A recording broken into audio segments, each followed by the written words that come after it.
26 ફેબ્રુઆરીથી બોર્ડની પરીક્ષા શરૂ થવાની છે ત્યારે 561 શાળામાં અલગ અલગ કેન્દ્ર પર બોર્ડની પરીક્ષા શરૂ થશે।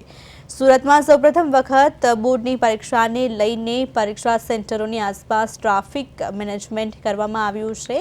તમામ શાળાઓના QR તૈયાર કરી તેમાં એડ્રેસ, ગૂગલ મેપ સહિત તમામ વિગતો દર્શાવવામાં આવી છે। 203 શાળાઓ આઈડેન્ટિફાઈ કરાઈ છે, જેની આસપાસ ટ્રાફિકની જે સમસ્યાઓ સર્જાઈ છે। વરાછા, કતારગામ, રેલવે સ્ટેશન વિસ્તાર, અઠવા વિસ્તારમાં મેટ્રોની કામગીરીને લઈને ટ્રાફિકની સમસ્યાઓ થઈ રહી છે।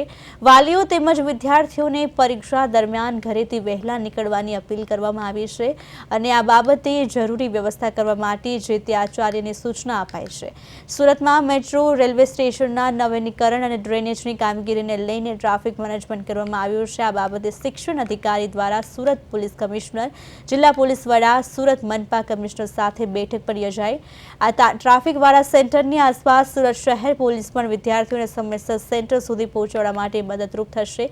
સુરતમાં જહાંગીરપુરા બ્રિજનો ભાગ જે બંધ કરવામાં આવ્યો છે તે બ્રિજ પર બોર્ડની પરીક્ષા દરમિયાન વિદ્યાર્થીઓની અવરજવર માટે બીજા ભાગમાં વૈકલ્પિક સુવિધા ઊભી કરવામાં આવશે।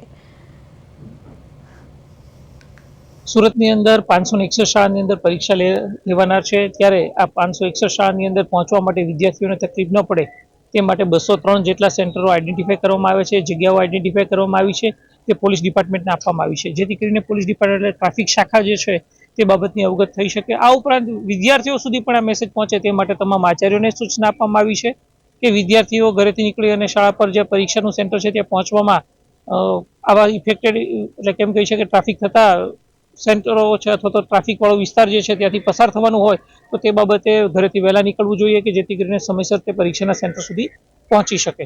આ ઉપરાંત દરેક પરીક્ષા સેન્ટર 561 શાળાના બિલ્ડિંગોને QR કોડથી સ્કેન કરેલા આપવામાં આવ્યા છે કે જેથી કરીને વિદ્યાર્થી પોતાના ઘરેથી QR કોડથી સ્કેન કરી અને પોતાના ઘરથી શાળાનું અંતર, પરીક્ષાનું સેન્ટર કેટલું દૂર છે તે પણ આઈડેન્ટિફાઈ કરી શકે તે માટેની તકેદારી રાખવામાં આવી છે।